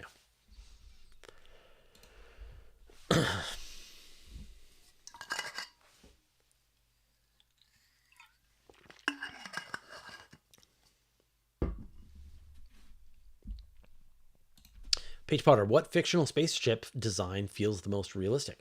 Probably the Rocinante from The Expanse. You know, the Expanse, we actually just did a 4-part series on Astronomy Cast about the science of different franchises. And so we did Star Wars, Star Trek, Stargate, and the Expanse. And with all of the others, it was very much like, here's the magical hand-waving technology that allows you to go faster than the speed of light. And here's the magical hand-waving technology that allows you to teleport. Here's the magical hand-waving technology that allows you to have deflector shields around your spacecraft. But in the Expanse, it was like, here's the science. Here's the science of why this thing works. And like the one MacGuffin, the one thing that they did in the Expanse that is... they just assumed that there was going to be some kind of compact fusion reactor that would allow you to accelerate and get at 1G to experience gravity while your spacecraft is accelerating. And then you flip your spacecraft around and you decelerate at 1G. Like, that's a ludicrous amount of propulsion.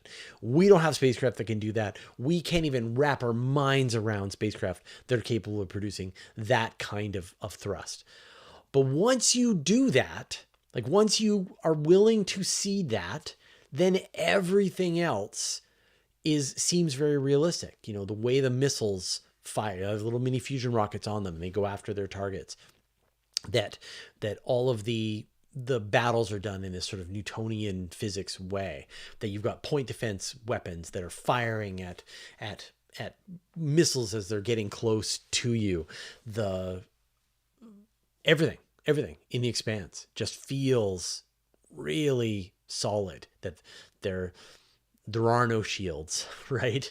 Yeah, it's such a great show. So the Rocinante in the Expanse is this really cool Martian little warship that the main characters get their hands on early on in the series, and then they use this to fly around and get themselves in the midst of various events that are happening in the solar system. And it just feels all so realistic and great. I love the Expanse. I mean, you know, before I would have said like Expanse and For All Mankind, but For All Mankind is kind of slipping. So the Expanse is the finest space science fiction show ever made. And it breaks my heart that they stopped at season 6 or whatever, and they haven't done the full series of books. Like, Bezos, finish this. This is ridiculous. Finish the Expanse.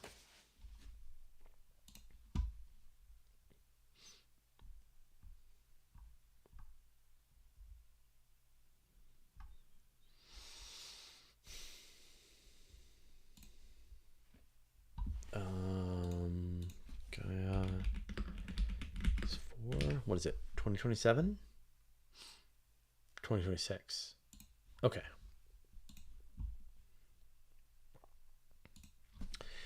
Earthling Fire. When can we expect Gaia data release 4? And are we still expecting it to provide thousands of exoplanets?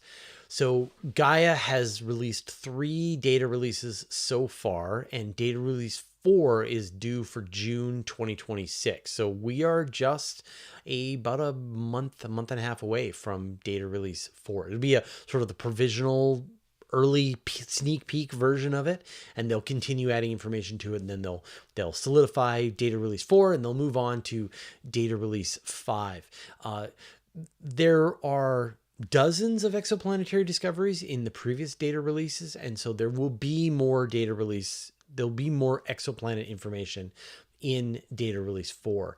I don't know if it's going to end up being thousands of exoplanets. I mean, I've heard estimates that there could be anywhere as high as like 10,000, 100,000 exoplanet discoveries in the full Gaia release, but we're going to have to wait for the final data release 5, which will probably be close to the end of the decade. And then we'll know how many exoplanets Gaia was able to find.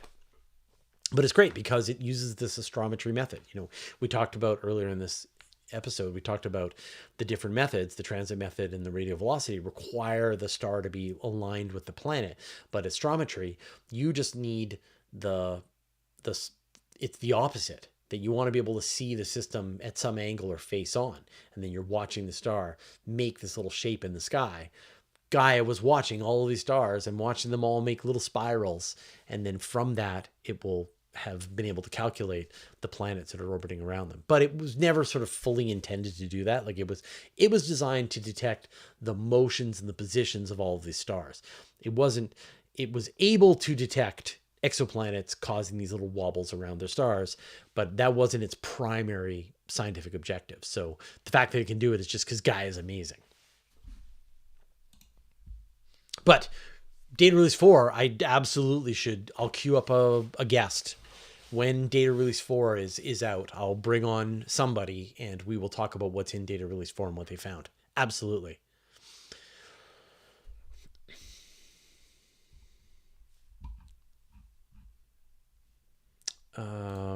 Music cover. Have you seen Pantheon? There's a Dyson Swarm. I've seen season 1 of Pantheon. I haven't seen the whole thing. I really should. I will go back and watch season 2 of Pantheon. I really enjoyed it. I don't know why. I think there was like a scene in it that was pretty gross and my wife didn't like that. Although normally she likes kind of medical intervention. She's the kind of person who would watch an autopsy live.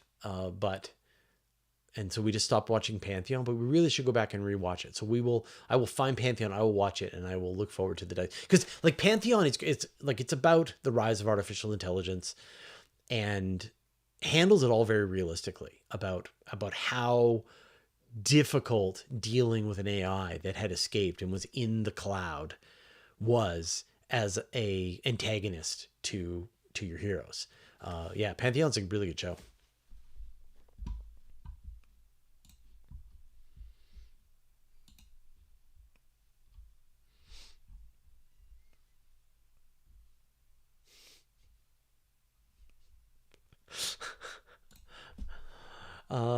Ventation Funklogio, the Buck Rogers character Hawk freaked me out as a kid. Was learning about bird biology at the time. So I'm wondering, cloaca or not? Your take.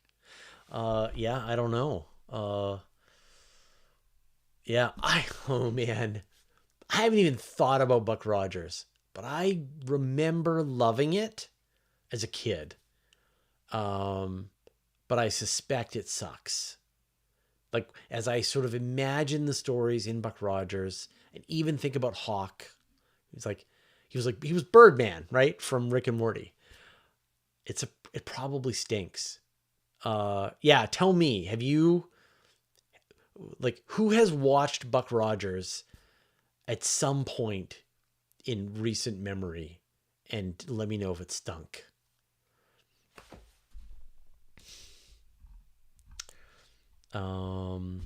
Arjone, does anyone recognize you in Japan? Last time I was in Japan, so I was there 2 years ago with my son, and somebody recognized me. So I was in Osaka. We were walking around this open air mall, and someone came up to me and said, "Are you Fraser Cain?" I'm like, "Yeah." Like, "Oh my God, what are you doing in Japan?" I'm like, "Oh, I'm traveling with my son." So we took a bunch of pictures. Yeah. So,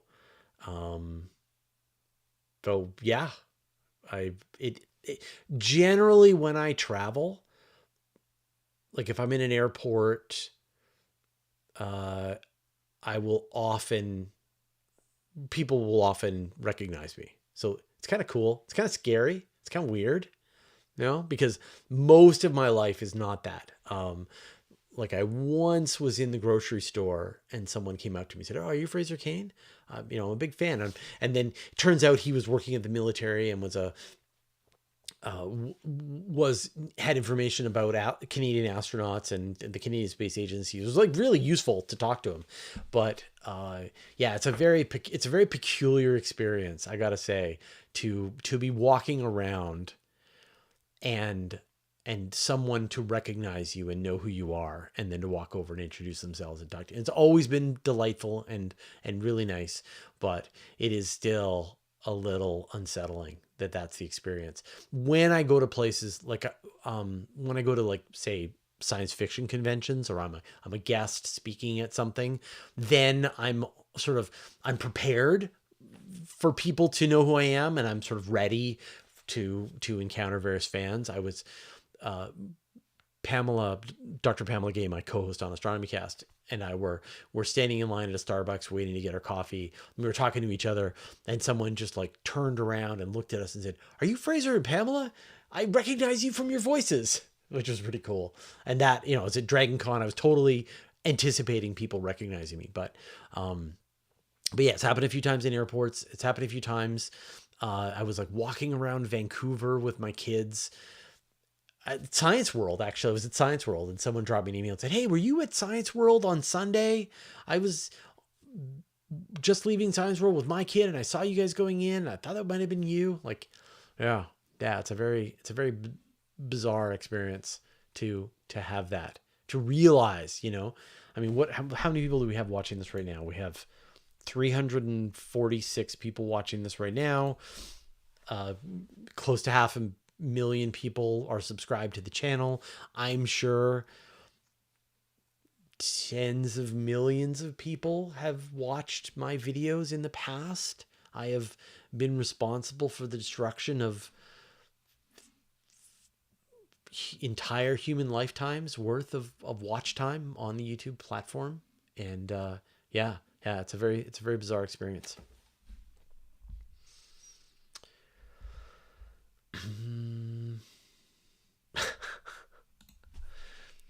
Reebok Fleetfoot. I'm not a very religious person, but sometimes I wake at night angry at God. Did he make this so complex on purpose? Well, if you're not a religious person, then there is no God, and that the universe is not complex on purpose. The universe is just complex.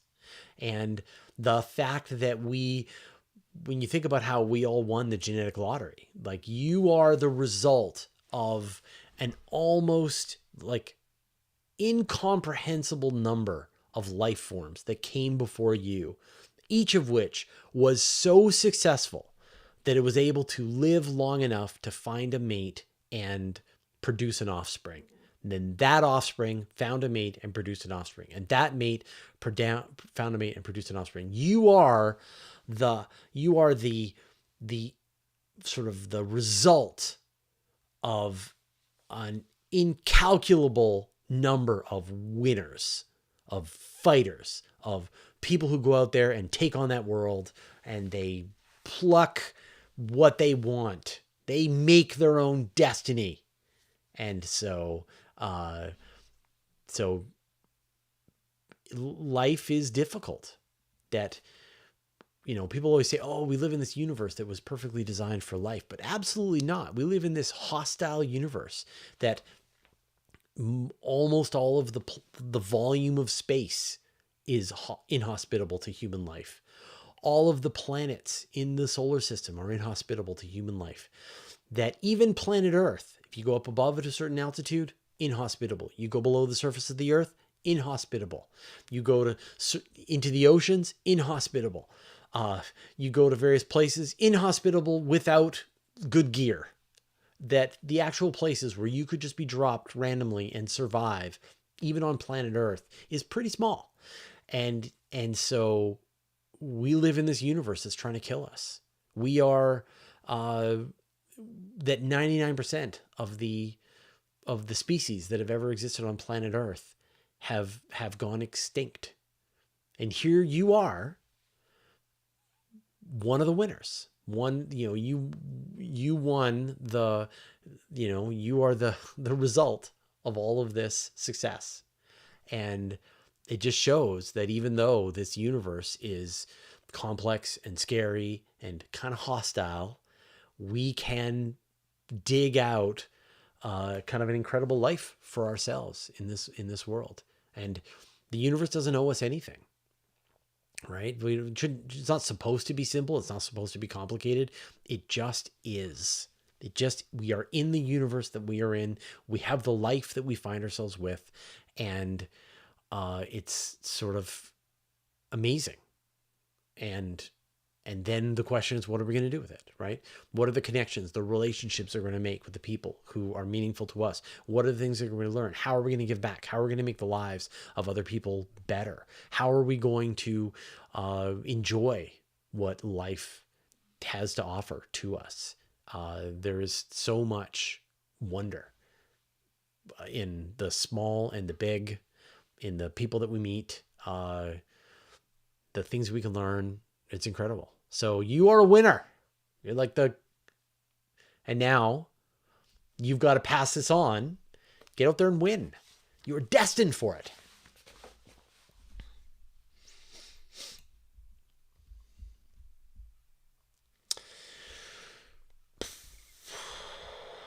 Church photography. What are you going to do in Japan? Eat sushi, eat noodles, walk around in parks, ride bullet trains, hang out with my wife. That's, I went to Japan with my son. We had a great time. My next trip with my kids is actually going to go back to Europe, but I was like pestering my wife, like, you want to go to Japan? Let's go to Japan. You want to go to Japan? Japan's really cool. Let's go to Japan. How about Japan? And so she has cracked and said, let's go to Japan. So we're going to go to Japan. That's all. That's the beginning and the end. I mean, I would love to take a day trip out to the Japanese Space Center. That would be amazing. If I was more organized and if this was like a work trip, I would totally do that and just go out and interview a bunch of people out at the Space Center. But this is just going to be a tourist trip, not a work trip. Although I'll be doing lots of work while I'm there.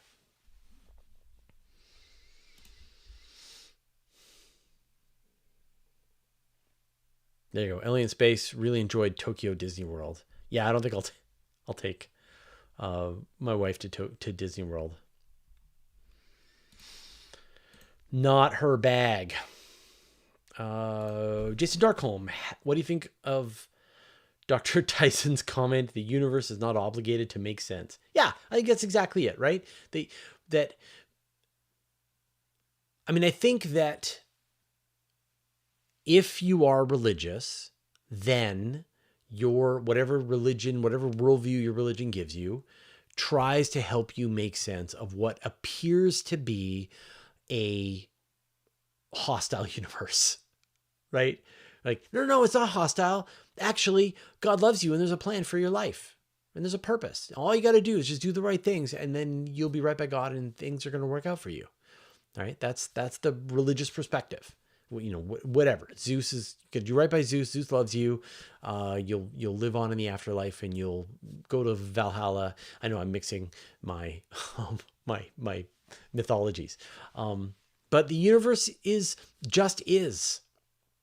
And what is incredible is how much we are able to uncover its secrets bit by bit through a careful, patient, objective, scientific study of the world around us. And we have no idea. And yet we are living in this time, the fruits of the scientific discovery that we have done, because I think you take that attitude. You're like, okay, fine, universe, you want to be that way, right? If you want to be hostile and hide your secrets, then we're coming for them. And we're going to live and we're going to figure this out no matter what you try to do. We can take it and we can take more. But we're going to figure it out in the end. That is the attitude that I think you want to have. And so, yeah, Tyson is exactly right. Henderly, have you read the Bobiverse series? One of the better depictions of Neumann probes in action. Yeah, absolutely. The Bobiverse is in my top 10 list of sci-fi series ever. I am Legion, we are Bob. We are Legion, I am Bob. I forget exactly how it goes. But the Bobiverse. The gist is that there's a computer programmer who wakes up and has been turned into a spaceship and is trying to save humanity. And he makes copies of himself, and the copies are slightly different. And so he has these great Star Trek style holodecks where all the different copies of himself meet with each other and hammer out strategies and plans. And it is terrific. It is like, if you enjoy Andy Weir, if you enjoyed Project Hail Mary, The Martian, you will love the Bobiverse series. Absolutely. Okay. I think we've reached the end of the episode. So thank you, everyone, for hanging out with me on this last episode before I leave you for 2 weeks. I really appreciate it. Thank you in advance to Chad and Anton, who are going to have to deal with the nonsense of editing this masterpiece.